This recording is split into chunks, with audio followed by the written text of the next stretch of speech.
Assalamualaikum warahmatullahi wabarakatuh. Halo adik-adik, perkenalkan nama kakak Rizka Najumiatul Aulia dari Prodi Teknologi Pendidikan Fakultas Keguruan dan Ilmu Pendidikan Universitas Lambung Mangkurat. Nah, di sini kita akan belajar ilmu pengetahuan alam kelas 7, yaitu sistem organisasi makhluk hidup. Adik-adik tahu nggak, makhluk hidup itu memiliki tingkatan organisasi kehidupan loh.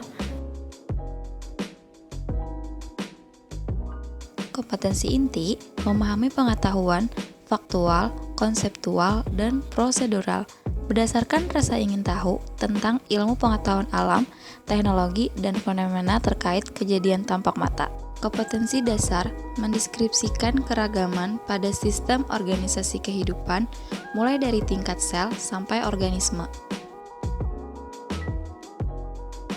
Tingkatan organisasi kehidupan dari yang paling kecil ke yang paling besar. Yang pertama ada sel.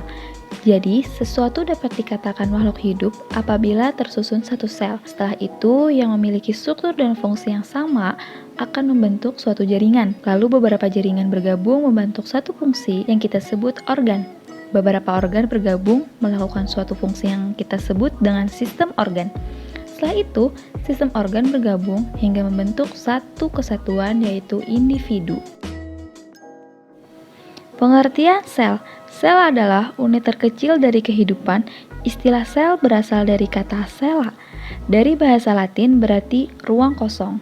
Sel merupakan benda yang sangat kecil dan tidak dapat dilihat dengan mata biasa. Untuk melihatnya, kita bisa menggunakan alat yang bernama mikroskop. Jenis-jenis sel. Yang pertama ada sel prokaryotik, memiliki inti sel yang tidak dibungkus membran, contohnya bakteri. Dan yang kedua ada sel eukaryotik. Sebaliknya dari yang tadi, sel ini memiliki inti sel yang dibungkus membran, contohnya sel hewan, tumbuhan, dan jamur. Komponen penyusun sel.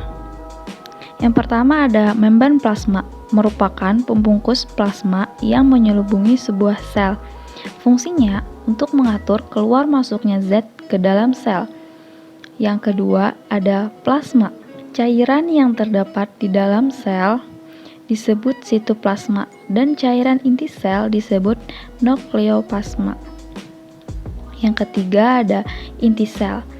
Berada di tengah-tengah dan dikelilingi oleh sitoplasma, berbentuk bulat atau lonjong.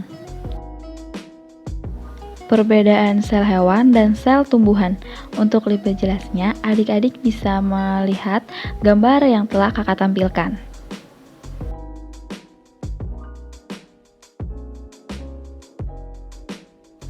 Pengertian jaringan. Sel-sel yang memiliki bentuk hampir sama dan melakukan fungsi yang sama berkumpul membentuk suatu kesatuan yang disebut jaringan. Macam-macam jaringan. Yang pertama, jaringan tumbuhan. Jaringan primer adalah jaringan yang dihasilkan dari pembesaran dan diferensiasi sel meristem apikal ujung titik tumbuh. Jaringan sekunder adalah semua jaringan yang dibentuk dari proses pertumbuhan sekunder. Jaringan pada hewan. Yang pertama, ada jaringan epitel. Jaringan epitel melapisi permukaan tubuh dan membatasi rongga tubuh. Yang kedua, ada jaringan otot disusun oleh sel-sel otot dan menyusun organ gerak aktif. Jaringan ini berfungsi untuk menghasilkan gerak anggota tubuh.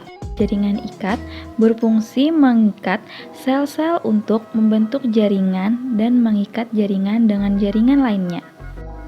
Dan yang terakhir ada jaringan syaraf, disusun oleh sel-sel saraf dan berguna untuk mengatur dan mengkoordinasi aktivitas tubuh. Pengertian organ. Jaringan tergabung dalam unit yang lebih besar yang dikenal sebagai organ. Organ-organ pada manusia. Jantung berfungsi untuk memompa darah ke seluruh tubuh. Mata, salah satu alat indera untuk melihat. Paru-paru berfungsi untuk bernafas.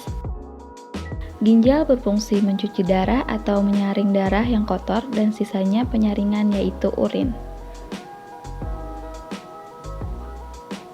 Lambung berfungsi untuk mencerna makanan secara kimiawi. Hati berfungsi untuk mengeluarkan racun dalam tubuh. Selain itu, hati juga berfungsi untuk menghancurkan sel darah merah yang rusak. Usus halus dan usus besar fungsinya untuk mencerna makanan. Usus halus untuk mencerna dan menyerap sari-sari makanan. Usus besar fungsinya untuk membentuk sisa makanan. Otak fungsinya adalah untuk mengatur dan mengkoordinasi fungsi tubuh.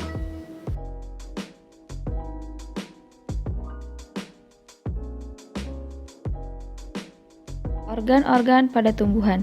Yang pertama ada akar, memperkokoh tumbuhan, menyerap air dan garam mineral. Dan yang kedua ada batang, fungsinya mengangkut air dan garam mineral dari akar ke daun, mengangkut hasil fotosintesis ke seluruh bagian tumbuhan. Dan yang ketiga ada daun, tempat terjadinya fotosintesis. Pengertian sistem organ. Organ-organ melakukan suatu fungsi yang kita sebut sistem organ. Contohnya, sistem rangka untuk menopang dan melindungi tubuh, sistem otot yang sanggup menyebabkan gerak, sistem peredaran untuk mengangkut makanan dan bahan sisa, sistem pernapasan untuk bernafas, sistem pencernaan untuk mencerna makanan hingga dapat diserap oleh tubuh, sistem saraf untuk mengatur kegiatan dalam tubuh dan memungkinkan hewan menyesuaikan diri terhadap lingkungannya. Sistem kelenjar dan hormon untuk pengaturan proses kimiawi dalam tubuh. Sistem reproduksi untuk mewujudkan individual baru.